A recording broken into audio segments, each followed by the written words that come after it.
So we are in the museum and we are also in the Cprm, which is all these posters here, all this information that you see on the walls. They are the Cprm. That's their house, their place. So we'll have a representative that is very important from the Cprm, Jorge Pimentel. And he will gather a lot of things that we already talked about, education, lots of things. And afterwards we'll have a panel to present the context a little better in Portuguese. So I would like to pass on the floor to Delegaio, and I would like to thank also, because Derek is one of the people that when he was in the Global Summit, they had all the friends, he invited them all and they all helped. So I would like to thank Derek for being a partner.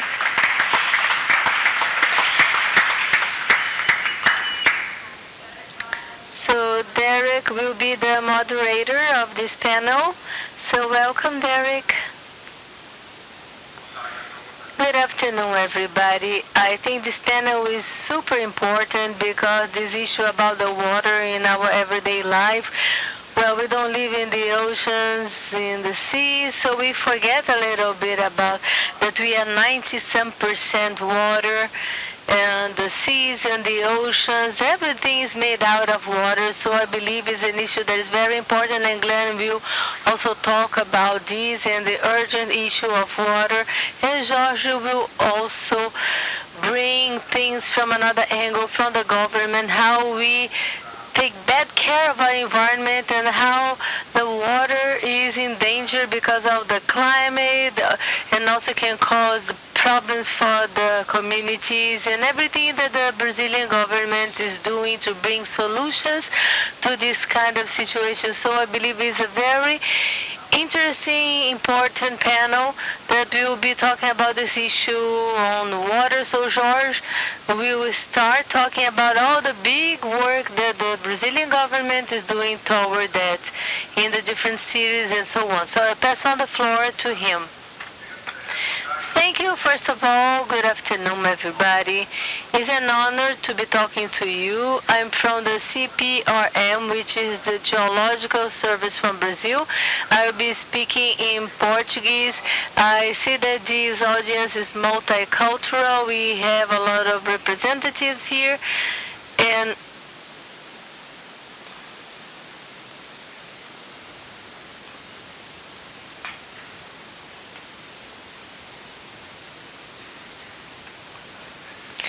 just a few technical details now, but I will be presenting an action from the federal government to help doing the mapping of the geological risky area that would have mudslides and also flooding areas.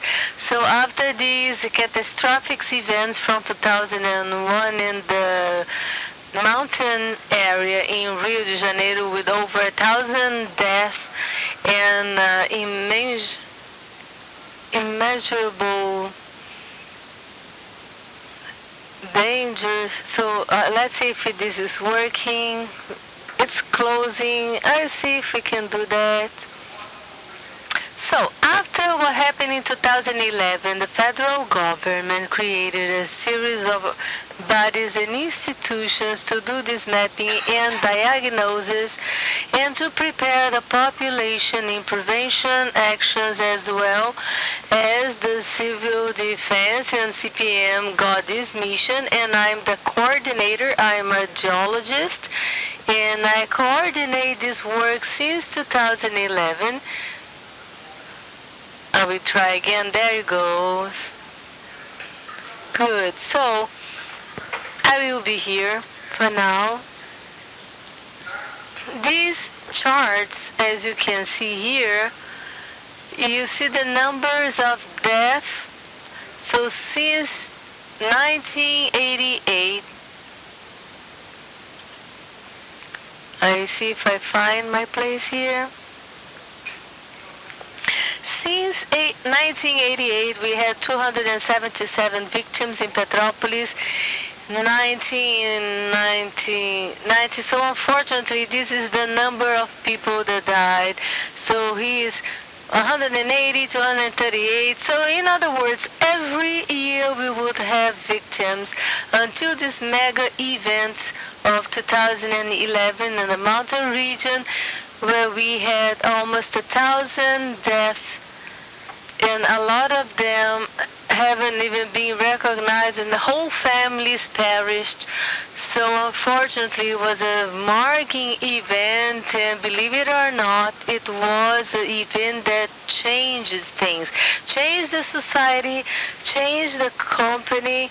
The Cprm changed itself. There was a small group that were just geologists. I was one of them, and now, because of this catastrophe, we are 80 professionals that got into this by public bidding. And then here I will show you, since 2011, as far as water, what is patrimony? Is a mineral patrimony, but at the same time it causes catastrophes. So since November of 2008, and I believe that you all might remember that, the region of Santa Catarina, like in 23 of November, it's my birthday, so it was close to my birthday, and in Santa Catarina, 150 people lost their lives in this event, especially in Itajaí Valley.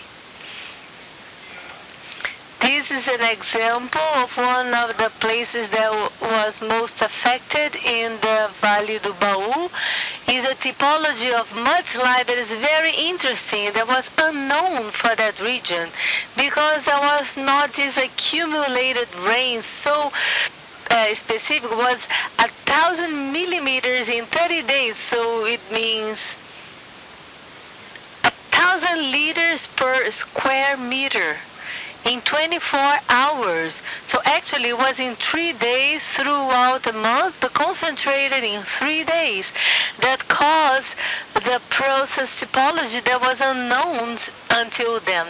Not by geologists and mapping, but from civil defense and the population, which was this mudslide that became these canals that would block the rivers and destroy houses. And here, as you can see, when this breaks, the water comes as a big flood with a lot of impact, and it caused a lot of damage.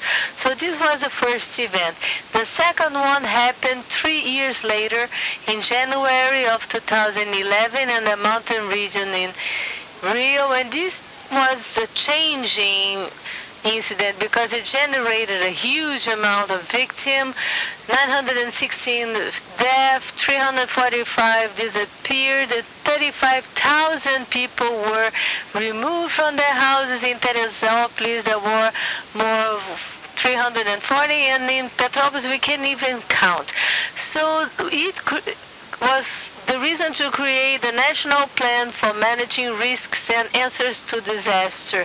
So it involved the Ministry of the Cities and Planning, and we got the mission of mapping out the regions. So just to show some mudslides to illustrate my speech, in this case they are planner mudslide. There was a house there that was completely destroyed. This in Conquista. This is also didactic. This is the plan. There was another mudslide that is very flat, so there is a series of valleys that had been created by the destruction through the water, just for you to have an understanding about the damage caused.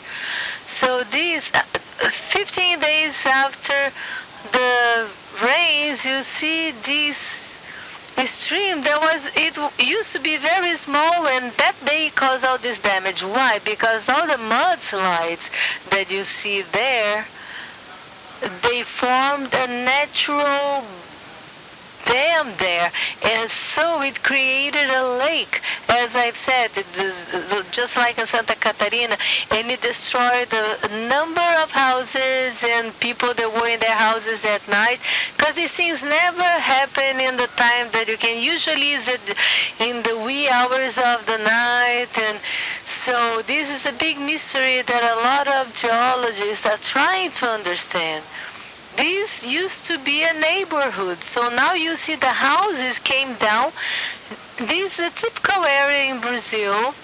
It doesn't get to be a favela. It's a low budget community, but all this happened because of the water flow. It used to be a small stream, but it became a huge. In these you see all the materials from the other deposits and things that were in the water and got dead. So this is a micro dam. So you can imagine the amount of energy that caused this disaster. This was not water anymore. There's a lot more density to make this whole block to travel and to have such impact. Okay, I just have 15 minutes for my speech, so I'll be talking about our national plan to answer disasters. The first one started on 2012 until 2015, and now we are on this from that goes up to 2019. So we got the mission to map 821 cities that are critical, the ones that used to have victims and damage. We've done that, and we're still working, and now we have 1,162 cities that have been mapped.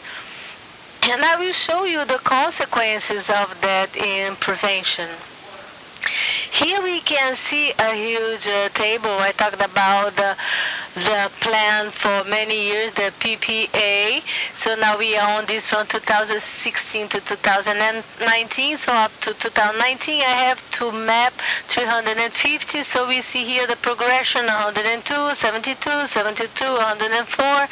And with this, we are going to get to 1,162 because Brazil has 5,000 some.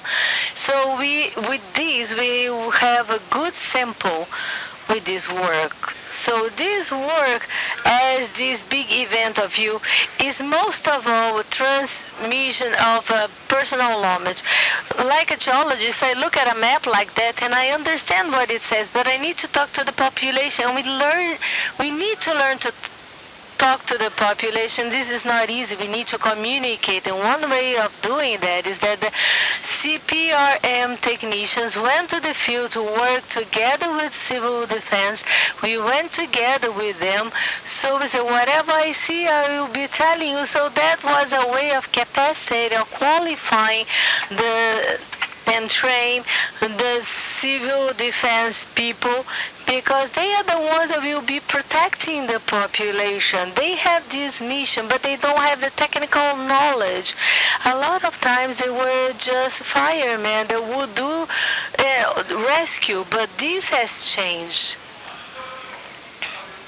So here we see the team working together, and this one is one of the products of risk management. This is the place where you have the problem. This is an A3. So one of the documents that we changed the way we mapped. We don't do the maps anymore. We have these A3. We have the polygonal where you have the process happening. The yellow part is where you have the blocks and the house that might be affected. For each one of the risky area, you have one like that. Some have even 300, especially in the favelas. And here we codify, explain the problem. We count the amount of houses, amount of people involved, and what to do to solve the problem, which is the weakest part of our problem because it counts on the implementation of the different city governments. We also see about the floods. We are geologists and we need to show where there is the possible damage. This is in Rio Grande do Sul in the Itaguaí Valley. Again, we'll be showing here the sectors. We also work in the Amazon. There is a phenomenon called the terras caídas, with the fallen lands. So we apply the methodology for these regions that are at the border of the rivers. So these cities here in the Amazon, for example, is being affected by this dynamic of the Solimões River. Here is in Espírito Santo district, and the houses are here. So this is a series of information. We also do reports. This is a typical favela in Brazil. The houses are very poor and weak. Here we see in Pará state. There is also this area close to the river. You ate açaí yesterday, right? So there used to be a açaí industry there. And the houses where they built houses on top of the house of the peels of the açaí. So look what happened. This is açaí peels. They just build on top of it.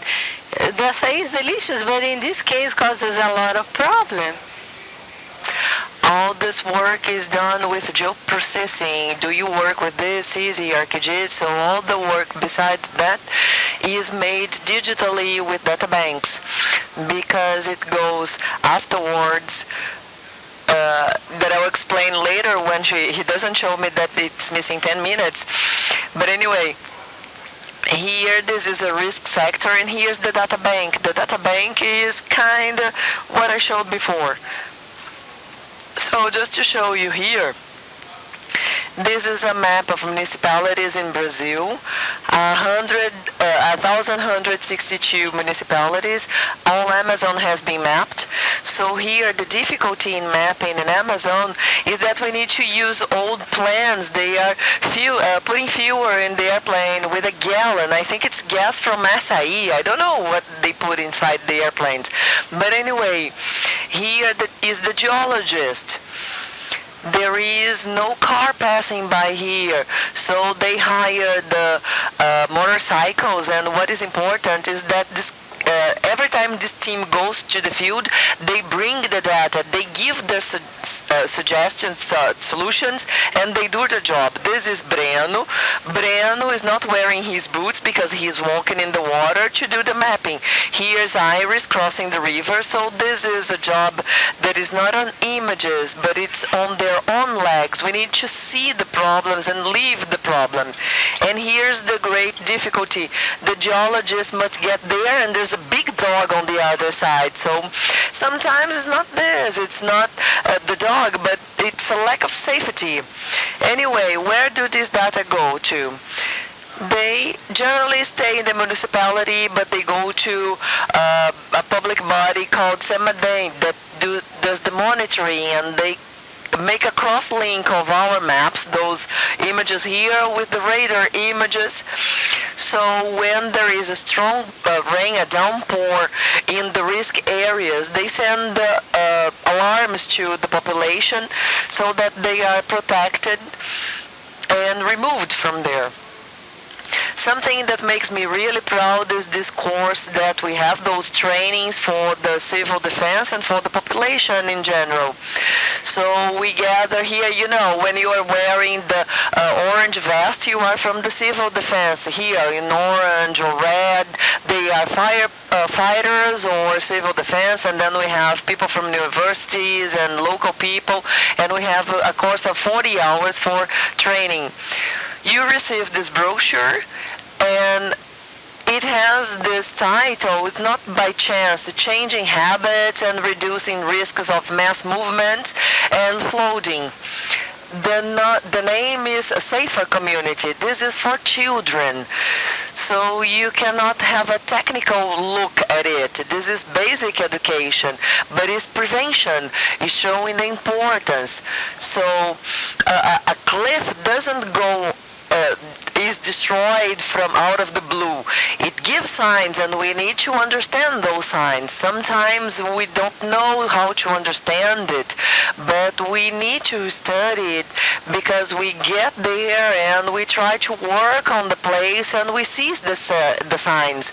So we show kids the signs, the cracks when the tree is not going up, the house is not good. Like here, for example, you have cracks on the ground. You have walls that are destroyed, trees that are not straight up. It shows that something has been happening for months or years. So if we try to understand, we can tell it to children, and the kid may have a risk map. So here we have blocks and, okay, we have a garage here. The garage is under the blocks. That's where he parks his car. So when the comb goes to work, the kids are playing there. So this is a total lack of risk perception. This is the reverse of what we want. So here we have garbage. We have the problems of health and sewage. So this is the condition of reality in Brazil today, in our favelas, in our communities. They are like this. And it doesn't matter if we have academic work and present in congresses. We need to go to the communities. And this is what we do. Please, my team, the team from Cprm. So this is what the brochure shows. They show the absurd effects that happen anywhere. You destroy and then the house goes down. So anyway, you received the brochure. We have the water throwing here. Everything helps to destroy the cliff. Here in red, the boy is showing that it's negative. But we have positive actions, thumbs up actions, like putting the garbage in the right place, or what to do when you have long downpours. So you need to look for protection, leave the region that you know is a risky region, because I deal with risk. I live there, so I try to do these kind of things. So this is the last message from the Civil Defense. So how to get the data from Cprm? They are all available. The most basic thing is to visit our homepage. This presentation is there. You may copy, and you have many addresses and links here because you have a data system and so on. Here's the system. You need to be an expert here, but in the homepage you can download any of our works. We also work with metadata. Any entity that is mapped. Okay, so I could do it. Probably I skipped a lot of information that I would like to tell you, but I know you have many interesting speeches here, so I'm at your disposal. I work here at Cprm, and this action is a government action that is allowing us to increase, and this is something commonplace, but I have to say that we need to increase the resilience of the cities and increase the possibilities of self-protection. It's not easy, but that's what we want. That's what we need. So today we have thousands of municipalities, and I hope we get to 3,000, and then we'll have the country very well monitored and allowing this protection for the population that is in such a need as the Brazilian population. Thank you, and sorry for being in such a hurry.